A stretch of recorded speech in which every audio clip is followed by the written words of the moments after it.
Hello दोस्तों, आप सभी का एक बार फिर से हार्दिक स्वागत है आपके अपने इस यूट्यूब चैनल पे। दोस्तों मैं आपके लिए एक और बड़ी अपडेट लेकर आ गया हूँ। राजस्थान सीएचओ को लेकर आ रही है एक और बिग अपडेट, बिग न्यूज़ आ रही है। देखिए, आप अपने स्क्रीन पे देख पा रहे होंगे। राजस्थान सरकार राष्ट्रीय स्वास्थ्य मिशन, चिकित्सा स्वास्थ्य एवं परिवार कल्याण विभाग, निदेशालय एनएचएम, स्वास्थ्य भवन सी स्कीम, तिलक मार्ग, जयपुर से ये अपडेट आ रही है। जयपुर से एनएचएम से।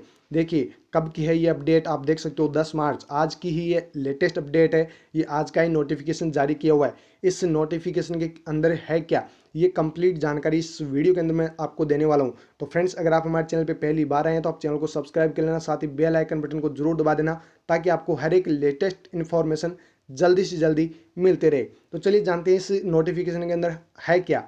फ्रेंड्स, आपको बता दी, आपका रिजल्ट बहुत जल्द जारी होने वाला है। जो फाइनल लिस्ट है वो बहुत जल्द जारी होने वाली है। 7 दिन या 10 दिन के अंदर आपका फाइनल रिजल्ट बन जाएगा। ओके, वैसे फाइनल रिजल्ट ऑलरेडी बना हुआ है, लेकिन 7 से 10 दिन के अंदर आपका कंप्लीट जो फाइनल कट ऑफ लिस्ट है वो आपकी आ जाएगी। देखिए है क्या इस नोटिफिकेशन के अंदर। राष्ट्रीय स्वास्थ्य मिशन राजस्थान द्वारा संविदा सीएचओ भर्ती 2020 की स्क्रीनिंग हेतु अंतर्गत जो टीएसपी नॉन टीएसपी क्षेत्र है उनमें टोटल जो सीएचओ की वैकेंसी निकाली गई वो कितने पोस्ट है, 7810 पोस्ट की वैकेंसी निकाली गई थी। आगे देखिए है क्या। अभ्यर्थियों की पात्रता हेतु विज्ञापन, जो विज्ञापित पदों की संख्या है उसमें दोगुने अभ्यर्थियों को, जो दोगुने स्टूडेंट्स थे उसमें प्रोविजनल लिस्ट के अंदर सेलेक्ट किया गया था। उनमें से उसकी जो लिस्ट निकाली गई थी, यानी कि रिजल्ट की जो लिस्ट निकाली गई थी वो 16 जनवरी को आपका रिजल्ट डिक्लेयर कर दिया गया था। आगे देखिए, विचारित सूची में शामिल उपस्थित हुए अभ्यर्थियों के दस्तावेज सत्यापन का कार्य 6 संभागों पे हुआ था। कौन कौन से संभाग है आपको पता है, जयपुर, जोधपुर, अजमेर, उदयपुर, बीकानेर एंड कोटा में। यहाँ पे आपके डॉक्यूमेंट वेरिफिकेशन का कंप्लीट कार्य हुआ था 10 फरवरी तक। आगे देखिए होता क्या क्या है। जो माननीय उच्च न्यायालय है जोधपुर का, वहाँ से कुछ, वहाँ पे कुछ बच्चों ने क्या लगाया था, रिट पेटिशन दायर की थी। देखिए उनकी संख्या वगैरह सब कुछ लिख रखी है। ये यहाँ पे संख्या है, रिट पेटिशन संख्या यहाँ पे अलग अलग है। 2 केस लगाए गए थे वहाँ पे, दोनों को वहाँ पे जो आपको दिखा रखा है कि दोनों जो रिट पेटिशन है उनके नंबर यहाँ पे दिखा रखा है। और उन्हीं के अनुसार, इन रिट पेटिशन के अनुसार इन्होंने वर्गवार कट ऑफ मार्क्स भी जारी कर दी थी 26 फरवरी 2021 को। आगे देखिए होता क्या है। विभाग द्वारा डॉक्यूमेंट वेरिफिकेशन हेतु उपस्थित अभ्यर्थियों द्वारा अपलोड किए गए दस्तावेजों के आधार पर उनकी अभ्यर्थिता का विनिश्चय सीएचओ भर्ती 2020 हेतु जारी विज्ञापित की शर्तों एवं विद्यमान सेवा भर्ती नियमों का एवं विभाग द्वारा जारी गाइडलाइंस एवं स्पष्टीकरण के अनुसार किया जा रहा है। यानी कि डॉक्यूमेंट वेरिफिकेशन का जो कार्य हुआ है, डॉक्यूमेंट वेरिफिकेशन का जो भी कार्य हुआ है वो जो एनएचएम की शर्तें हैं, एनएचएम के रूल एंड रेगुलेशन है उसके अकॉर्डिंग ही किया गया था। लेकिन अभी भी किसी को कोई प्रॉब्लम है, अभी भी अगर लग रहा है कि मेरे को जनरल में गलत डाल दिया है, तो वो अभी भी आपत्ति दर्ज करवा सकता है। अगर आप सही पाए जाते हैं तो ही आपको आरक्षण का लाभ मिलेगा, अन्यथा अभी भी आपको जो है आरक्षण का लाभ नहीं मिलेगा। अगर एनएचएम ने कहा है कि इस तारीख से इस तारीख के बीच में आपको जो है आपका जो सर्टिफिकेट होना चाहिए था वो अगर आपके पास में अवेलेबल है तो ही आपको आरक्षण का लाभ मिलेगा। चाहे फिर आप कोर्ट चले जाना, चाहे फिर आप हाई कोर्ट चले जाना, कहीं पर भी चले जाना, उन्होंने जो शर्त रखी है वही शर्त मान्य होगी। फिर तो क्या है कि सारे के सारे जो 8,000 जो 15,000 बच्चे सेलेक्ट हुए हैं वो सारे के सारे कहेंगे कि हमारे पास भी ये है, हमारे पास ये है। तो ऐसे थोड़ी होता है। ओके, यहाँ पे आपको जो भी शर्तें बताई गई है वो शर्तें आपको माननी पड़ेगी। आगे देखिए, पहले ही बता रखा है इन्होंने कि ये शर्त हमारी है, तो वो शर्त तो आपकी माननी पड़ेगी। जिस तारीख से पहले के आपको डॉक्यूमेंट्स चाहिए थे तो वो डॉक्यूमेंट्स आपके पास में अवेलेबल होने चाहिए थे। अगर आपके पास में नहीं है तो उसमें एनएचएम की कोई जो आपकी लापरवाही है, एनएचएम की लापरवाही नहीं है। आगे देखिए है क्या।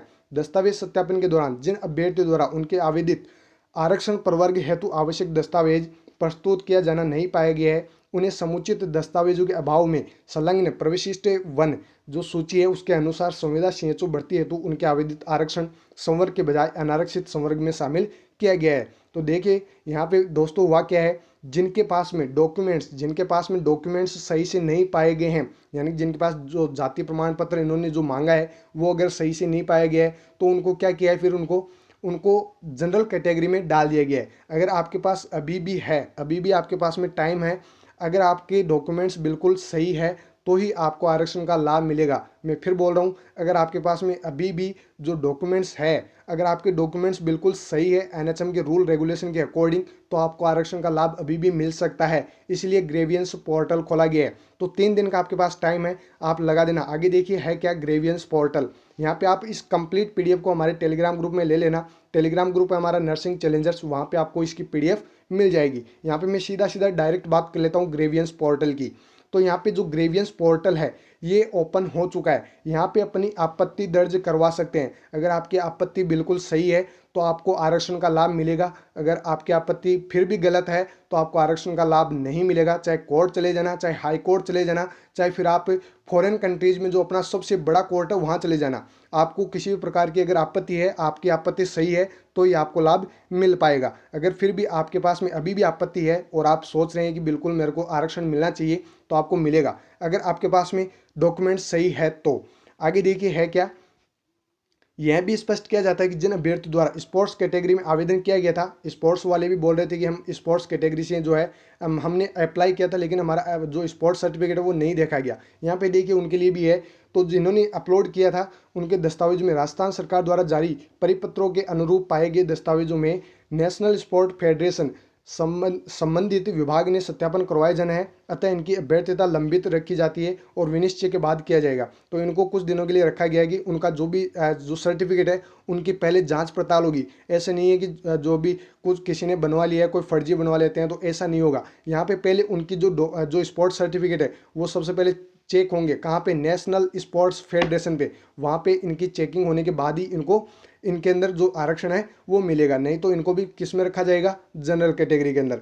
आगे देखिए यहाँ पे जो ग्रेवियंस पोर्टल है, बेटा जी यहाँ पे ध्यान रखिए, जो ग्रेवियंस पोर्टल है वो ओपन हो चुका है। जो rajswasthya.nic.in है वहाँ पे आपको ग्रेवियंस पोर्टल दिखेगा और ये 14 मार्च तक अपने अब जो भी आपत्ति दर्ज करवाना चाहते हैं वो 14 मार्च तक आप आपत्ति दर्ज करवा सकते हैं। यानी कि आज से आपके पास 4 दिन का टाइम है। अगर आपकी आपत्ति बिल्कुल सही होती है तो आपको आरक्षण का लाभ मिलेगा, श्योर मिलेगा, 100% मिलेगा। अगर आपकी आपत्ति फिर भी गलत होती है, तो आपको 100% आपको आरक्षण नहीं मिलेगा। ओके, तो अगर आपके डॉक्यूमेंट बिल्कुल सही है तो आप इसके लिए जो है ग्रेवियंस पोर्टल पे अपनी आपत्ति दर्ज करवा सकते हैं। अगर नहीं है तो आप रहने दीजिएगा, जिस कैटेगरी में आपको डाला गया है उसमें आप अपना आरक्षण ले लीजिएगा।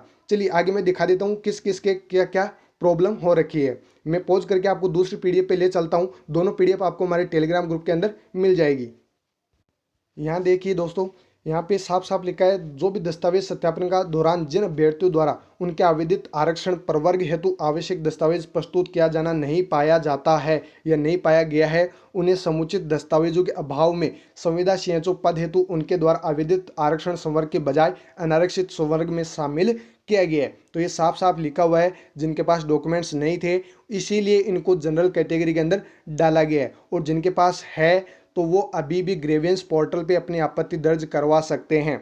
अगर नहीं है तो आप रहने देना, ग्रेवियंस पोर्टल पे आप अपनी आपत्ति दर्ज मत करवाना, क्योंकि आपको फिर भी आरक्षण नहीं मिलेगा। अगर आपके पास में है तो आपको आरक्षण श्योर मिलेगा। यहाँ पे अपने रोल नंबर देख लीजिए। रोल नंबर सिर्फ उन्हीं कैंडिडेट्स के हैं जिनको आपत्ति है, जिनको जनरल कैटेगरी के अंदर डाला गया है। ये आप अलग अलग लिस्ट देख सकते हो, और ये कंप्लीट लिस्ट जो है आपको हमारे टेलीग्राम ग्रुप के अंदर मिल जाएगी। अभी भी सिर्फ जनरल कैटेगरी वाले आ रहे हैं, देखना इसमें अलग अलग आएंगे। यहाँ पे देखिए, यहाँ पे कौन से हैं? डिवोर्स कैटेगरी वाले। अलग अलग कैटेगरी की कंप्लीट लिस्ट इन्होंने निकाल दी है। जो फिजिकल हैंडीकैप्ड कैटेगरी के हैं उनके भी कुछ है जिनकी यहाँ पे जिनको आरक्षण नहीं मिला है फिजिकल हैंडीकैप्ड से, और उनको जनरल कैटेगरी में डाला गया है। तो जिनको भी आपत्ति है वो कंप्लीट ग्रेवियंस पोर्टल पे दर्ज करवा देना, आपको 100% जो आरक्षण का लाभ है वो मिल जाएगा अगर आपके डॉक्यूमेंट सही होते हैं तो। ईडब्ल्यूएस कैटेगरी वाले देख लीजिए, यहाँ पे इतने बच्चे ईडब्ल्यूएस कैटेगरी के, यहाँ पे एक्स सर्विसमैन कैटेगरी के भी है, यहाँ पे देखिए स्पोर्ट्स कैटेगरी के भी है। तो मतलब कंप्लीट जो भी कैटेगरीज है उनके सब के हैं। यहाँ पे सब डिटेल भी दे रखी है, कुछ मिसलेनियस है जिनकी डिटेल भी दे रखी है। ये स्पोर्ट्स भी है, ईडब्ल्यूएस कैटेगरी का है, ये रोल नंबर है, इनको रोल नंबर भी साथ में दे रखा है कि ये रोल नंबर है, ये इनको क्या क्या हो रखा है। यहाँ पे डिटेल भी दर्ज करवा रखी है, डिटेल भी पूरी दे रखी है। आगे देखिए और देखते हैं, यहाँ पे जो आरएनसी है, आरएनसी के कुछ मतलब जिनकी जो रजिस्ट्रेशन नंबर है उनको लेकर भी कुछ मतलब जिनको निकाला गया है उनका भी आपको यहाँ पे दे रखा है। अगर जिनके पास आरएन सर्टिफिकेट वगैरह नहीं था और अब आ गया है तो वो अपनी आपत्ति दर्ज करवा सकते हैं, उनको आरक्षण का लाभ मिलेगा और उनको इसमें डाला भी जाएगा। नेक्स्ट जो फाइनल लिस्ट बनेगी उसमें भी आपको इंक्लूड किया जाएगा। यहाँ पे कंप्लीट देख लिए, जो अदर रीजन है ये भी दे रखे हैं, अलग अलग जो रीजन वगैरह है वो आपको कंप्लीट दे रखे हैं, क्या क्या है क्या नहीं है। यहाँ पे सबके अलग अलग लिस्ट बना के भेजिए। यहाँ पे देखिए रोल नंबर, ये आपको कंप्लीट पीडीएफ मिल जाएगी। आपको मैं साथ ही बता देता हूँ कितने क्या केस लगे बेटा जी। यहाँ पे कंप्लीट दे रखा है, देखिए रीट नंबर, यहाँ पे इतने केस लगे हैं इस संविदा सीएचओ भर्ती के ऊपर। देखिए यहाँ पे 24-19 से हैं, 36-34-61 से हैं, 22-47 से है, 22-69 है, 13,830 नंबर से भी लगा है, 27-82 नंबर से भी लगा है, 21-75 से लगा है, 21-74 से लगा है, 21-81 से लगा है, 34-30 से लगा है। मतलब देख लीजिए 1 2 3 4 5 6 7 8 9 10, यानी कि टोटल 20 रिट पेटिशंस इस सीएचओ भर्ती पे लगी है। अब खुद सोच सकते हो अगर 20-20 केस लगते हैं तो क्या फाइनल रिजल्ट बन सकता है? नहीं बन सकता है। तो अब आपको टेंशन लेने की जरूरत नहीं है। जैसे ग्रेवियंस पोर्टल पे इनकी आपत्तियां दर्ज हो जाएगी, उसके बाद आपका final result with in 3 to 4 days आपके पास में पहुंच जाएगा। विद इन 3 to 4 डेज, यानी कि 7 से 10 दिन अब लगेंगे। अब सिर्फ और सिर्फ आपके फाइनल मेरिट लिस्ट बनने में 7 से 10 दिन लगेंगे। वैसे ऑलमोस्ट बनी हुई है, सिर्फ आपको जिनको आपत्ति हैं उनको और ऐड करना है, अगर उनके डॉक्यूमेंट सही होते हैं तो।